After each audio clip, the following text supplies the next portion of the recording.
भूखा मारा गया, परंतु उन्होंने अपने पैर पीछे नहीं हटाए। राम प्रसाद बिस्मिल, अशफाक उल्लाह, रोशन सिंह, राजेंद्र लाहिड़ी, भगत सिंह, सुखदेव, राजगुरु जैसे अनगिनत क्रांतिकारियों ने भरी जवानी में अपने जीवन को सुहा कर लिया इस देश को आजाद करने के लिए।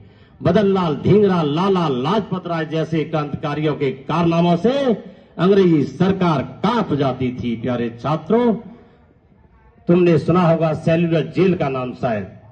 सेल्यूलर जेल जो अंडमान निकोबार द्वीप में है, जो क्रांतिकारी बच जाते थे उन्हें वहां काले पानी की सजा दे दी जाती थी, उनके बदन पर बेड़ियां चढ़ जाती थी, उन्हें जानवरों की तरह बांध दिया जाता था, तरह तरह की यात्राएं दी जाती थी और वे तिल तिल का मरने के लिए मजबूर हो जाते थे।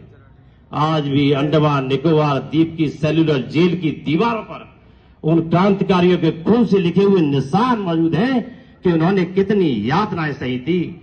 सेल्यूलर जेल हमारे लिए किसी मंदिर से कम नहीं है। प्यारे छात्रों, ये हमें आजादी यूं ही उपहार में नहीं मिली थी, इसके लिए हमारे देश के युवा क्रांतिवीरों ने अपने खून का बलिदान दिया था।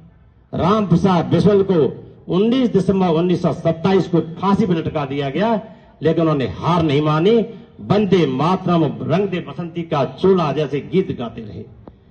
भगत सिंह, सुखदेव, राजगुरु को 23 मार्च 1931 को फांसी पर लटका दिया गया।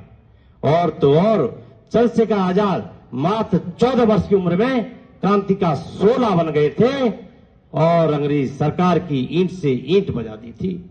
सुभाष चंद्र बोस, जिन्होंने 1943 में आजाद हिंद की फौज की कमान संभाली और अंग्रेजी सरकार से सशस्त्र विद्रोह का बिगुल बजा दिया था, ऐसे क्रांतिवीरों से हमारा देश आजाद हुआ था।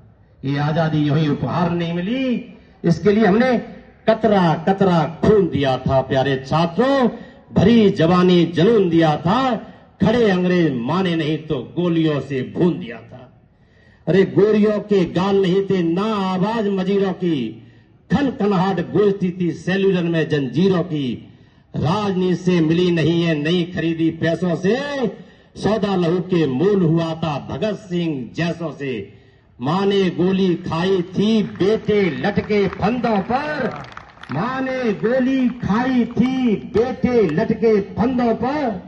अरे आजादी की डोली उठी है कुर्बानी के कंधों पर, आजादी की डोली उठी है कुर्बानी के कंधों पर।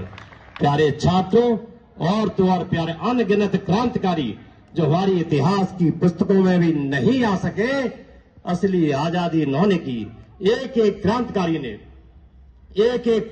ने 200 लोगों की अंग्रेजों से लड़ते लड़ते हत्याएं की थी। उन्होंने अपने देश की रक्षा के लिए अपना तन मन धन न्यौछावर कर दिया था। वो क्रांति भले इतिहास की पुस्तकों में नहीं आ सके और तिल तिल करके सेल्यूलर की जेलों में मर गए, लेकिन कभी वतन वापस नहीं आ सके। ऐसे प्रचंड क्रांतिकारियों से जिन्हें लहू से तिरंगे की जड़ों को सिंचित किया है, मैं आज नमन करता हूं, श्रद्धा सुमन अर्पित करता हूं और उनको 2 शब्द चढ़ाता हूं। मेरे क्रांतिकारियों को शब्द चढ़ाता हूं, हिंद जिनकी जान था। मैं उनको शब्द चढ़ाता हूं, हिंद जिनकी जान था। नाम हिंदुस्तानी जिनका मजहब हिंदुस्तान था। अरे लहू से रंगते धरती को अरियों की ललकार पर जय हिंद का नारा सदा लिखा था जेलों की दीवार पर। अरे बदन से बनी थी बेड़ियां, दिल मगर आजाद था। लहू के अंतिम कतरे में भी भारत जिंदाबाद था, लहू के अंतिम कतरे में भी भारत जिंदाबाद था। भारत माता की, भारत माता की। और तो और प्यारे छात्रों, असंख्य क्रांतिकारियों की वजह से हमारा देश आजाद हुआ, और जब देश आजाद हुआ तो हमारे देश में विभाजन की विभीषिका फैल गई, जिसके लिए हमारे अनेकों क्रांतिकारियों से तिरंगे को सिंचित करने के लिए अपने जी जान लगा दिया था। हमें 15 अगस्त 1947 की अर्धरात्रि को देश के विभाजन पर लगभग 10 लाख लोगों की लाशों का सामना करना पड़ा। इस देश का बंटवारा धर्म के आधार पर।